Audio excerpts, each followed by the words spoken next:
Merhabalar. Sinematografide kompozisyon, görüntünüzdeki öğelerin çerçevedeki konumu ve kameranın sahneyi ne şekilde çerçevesine dahil ettiğiyle ilgili olan her şeydir. Bir sahnede dekorun yerleşimi, karakterlerin hareketi, kameranın bu öğelere hangi açıdan ve ne mesafede baktığı, kameranın sabit olması ya da hareketi ve nasıl hareket ettiğiyle birlikte öğelerin yerleşimi ve şekline göre öğelerin izleyicide bıraktığı psikolojik etki gibi elementler sinematografide kompozisyon oluşturur. Bir film sahnesi çeşitli planlarla çekilir. Genel bir plan sahnenin başından sonuna kadar tamamını ya da önemli bir kısmını içerir. Eğer genel bir plan sahnenin tamamını içermiyorsa ek genel planlarla devam ettirilebilir. Genel planlar genellikle bir sahnedeki tüm aksiyonu kaydeder. Sonrasında sahnede eğer bir diyalog varsa kimler kiminle konuşuyorsa dinleyen tarafın genellikle omzundan konuşan kişinin planları çekilir. Daha küçük ölçekli planlarda sahnenin tamamı çekilmez. Gerekli kısım kadarı çekilir. Profilden ya da yarı profilden ikili, üçlü çekimlerde yapılabilir. Elbette sahnede yer alan aralara girecek detay planlarda çekilir. Bunlar karakterlerin elleriyle yaptığı bir şey de olabilir, bir televizyonun, sahnedeki bir dekorun detay planı da olabilir. Bu planların her biri bir yönetmenin ve görüntü yönetmeninin aşina olduğu ve sahnede aşağı yukarı belli olan planlar olsa da yaratıcı olunmak istendiğinde ve tutkuyla yaptığınız bir hikayeniz varsa her sahneyi canlı ve ilgi çekici tutmak için yeni yollar bulmak istersiniz. Kompozisyon da bunu sağlamanın başında gelir. Örneğin simetri öğesi pek çok sahnede görselliği çarpıcı hale getirebilir. Stanley Kubrick'in 2001 Bir Uzay Macerası filminde simetri oldukça fazla kullanılmıştır. Wes Anderson'ın Büyük Budapeşte Oteli filminde ise yine bu öğeyle birlikte birden fazla farklı en boy oranı da kompozisyonu etki eden bir öğe olarak kullanılmıştır. Elbette kompozisyonda renk de en önemli öğelerden biridir. Aynı filmde pastel renkler kullanılmışken pek çok savaş filminde soluk, grimsi renkler kullanılır. Hannibal dizisinde ise oldukça doygun renkler kullanılırken sahnedeki dekorun renkleri dekoru öne çıkararak sahnenin ruhunu bariz şekilde izleyiciye aktarır. Yine bu dizide bazı çarpıcı aksiyon gerilim sahnelerde oldukça yüksek oranda yavaşlatılmış ağır çekim sahneler iyi birer kompozisyon örneğidir. Bir sahnede yalnızca dekorun nasıl yerleştirildiği dahi kompozisyonu önemli oranda belirler. Dekoru kullanarak kompozisyonla bir şeyler anlatabilirsiniz ve bu belirlenmiş sahneye kamera açılarıyla nasıl yaklaşacağınızı, kamera hareketleriyle nasıl bir etki vereceğinizi belirlersiniz. Örneğin çok yavaşça karaktere bir şaryo ya da slider üzerinde dolly yaparak yaklaşmak, karakterin bir şeyi fark ettiğini, önemli bir şeylerin olduğu hissini yaratırken tam tersi hareketi yaparak karakterden uzaklaşmak, karakterin bir anda düşüşe geçtiği, bir boşlukta kaldığı, yalnız hissettiği havasını verebilir. Eğer ki bu hareketi uzun bir mesafede yaparsanız, karakterin çerçevede kapladığı alanın planın başıyla sonu arasındaki farka göre yapayalnız ve çaresiz kaldığı hissini verebilirsiniz. Kompozisyonu kullanarak yine sabit planlarla bir şeyler anlatabilirsiniz.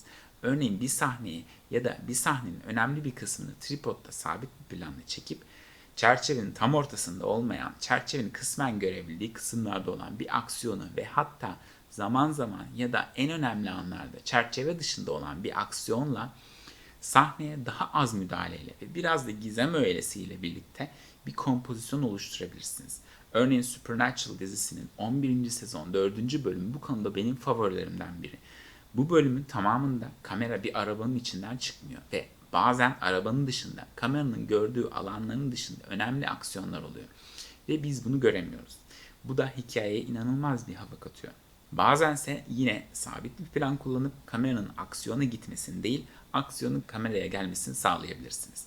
Örneğin bir yatağın altındaki bir kameraya doğru düşen bir tabanca ve sonra tabancaya uzanan bir el gibi bir kompozisyondan faydalanabilirsiniz. Yine Steadicam ile çekilen uzun planlarla ve baştan sona iyi planlanmış kamera hareketi ve koreografi ile soluksuz bir kompozisyon yaratabilirsiniz. Bu konuda Tepedeki Ev dizisinin 6. bölümünde iki ayrı mekanda kesintisiz tek plan kullanımı yaratıcı bir tek plan kompozisyonunu iyi bir örnek olarak gösterebilirim. Elbette pek çok filmde sayılamayacak kadar fazla güzel tek plan mevcut. Ben bunu şimdilik birle sınırlı tutuyorum. Ya da her ne kadar sık kullanıldığında izleyiciler rahatsız olsa da el kamerasıyla sarsıntılı çekilen bir görüntüyle bazen amatör duran görüntüden dolayı biraz daha gerçekçi bir hava yaratabilirsiniz. Örneğin bu konuda bir canavar filmi olan Cloverfield filmi benim favorim. Film oldukça sıradan bir şekilde bir doğum günü partisiyle el kamerasıyla başlıyor ve sonra görsel efektin yoğun olduğu aksiyonlu bir film izliyoruz. Bu tür bir filmde genelde böyle amatör çekim havasına aşina olmadığımız için normalde kılımız kıpırdamadan umarsızca izlediğimiz aksiyon ve yıkım sahneleri bu tür bir teknikle anormal derecede gerçekçi geliyor. Elbette kompozisyonda renklerin seçimi de son derece önemli. Örneğin bir ütopyanın anlatıldığı bir bilim kurgu filminde beyaz mekanlar, beyaz kıyafetler, beyaz dekorlar oldukça yaygındır. Her şey temiz ve sadedir. Bir distopyada ise her şey karanlık, yıkık, siyah, gri, yeşil, mavi gibi koyu ve soğuk tonlardadır. Kompozisyon oluştururken kullandığınız lensin özellikleri de kompozisyonunuzu etkiler. Geniş açı bir lens objelerin şekillerini bozabilecekken uzun bir lens objeler arasında yer alan mesafeyi daha az gösterebilir. Kompozisyonda elbette karakterlerin sahne içinde hareketi ve onların hareketi sırasında kameranın hareketi de başrol oynar. Kameranın gördüğü alanın nasıl kullanıldığı, nasıl bir çerçevenin elde edildiği, kompozisyonunuzun nasıl görüldüğünü etkileyen başlıca şeylerden biridir. Bir çerçevede gözün en çok dikkat ettiği 4 nokta vardır. Bir kompozisyon oluştururken genelde odaktaki öğeler bu noktalara yerleştirilir. Bu 4 noktayı bir kameranın kendi ekranında ya da bir kamera monitörünün sahip olduğu özellikle görebileceğiniz gibi bu imkan olmadığında tahmini olarak kendiniz de hayal edebilirsiniz. Bunun için baktığınız çerçeveyi dikine ve enine eşit aralıkta ikişer çizgiyle böldüğünüzde bu 4 çizgi ekranda 4 noktada kesişir ve ekranı 9 küçük kareye bölmüş olur. Bu 4 nokta genelde ekranda önemli öğelerinizi yerleştirmek istediğiniz alanlardır. Genelde üstteki 2 nokta kullanılsa da alttaki 2 nokta da zaman zaman kullanılır. Bu noktalara bir karakterin gözleri ya da başka bir önemli öğe yerleştirilebilir. Bu tür bir çerçeve size ekranın sağında ya da solunda bir alan kazandırır ve o alanda ikinci bir karakter de olabilir, sahnenin geri kalanı da olabilir. Böyle bir çerçeveleme bir karakteri tam merkeze yerleştirmeye göre daha ilginçtir. Bunun sebebi de bu sayede sahnenin kalanının daha fazla kısmının kesintisiz görülebilmesidir. Bununla birlikte bazen bir sahnedeki sorunu ifade etmek için özellikle yanlış duran görseller kullanabilirsiniz. Örneğin normalde bir çerçevede kafa boşluğu ne az ne çoktur. Ancak bunu bilinçli olarak aşırı derecede fazla bırakmak da bir kompozisyon tercihidir. Ya da karaktere bakış boşluğu bırakmamak da yine bir sorunu anlatmakta kullanılabilir. Yine yamuk bir çerçeve, Dutch angle'la benzer bir etki yapmakta kullanılabilir. Karakterleri biraz dik açıdan ya da tepeden göstermek onları daha önemsiz gösterirken tam tersi alt açıdan göstermek daha fazla önem yükler. Bazen de bir karakteri ya da başka bir öğeyi çerçevenin tam ortasına yerleştirmek isteyebilirsiniz. Bu simetri istediğiniz zamanlarda da olabilir, karakteri önemli göstermek istediğiniz zamanlarda da olabilir.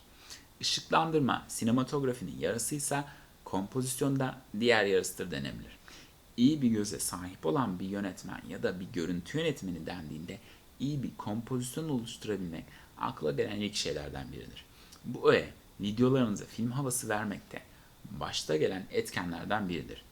Kompozisyonun belirli kuralları olsa da esasında yaratıcılığa en dayalı öğelerden biridir ve tıpkı iyi bir hikaye yazmak gibi iyi bir kompozisyon oluşturmanın da her zaman işleyen ve her zaman arka arkaya sıralandığında formülize durmayan bir şekli yoktur.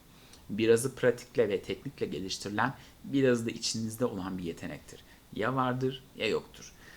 Bu videoyu faydalı bulduysanız beğenip, yorum yapıp, abone olarak destek olabilirsiniz. 9. ve son bölümde görüşmek üzere, hoşçakalın.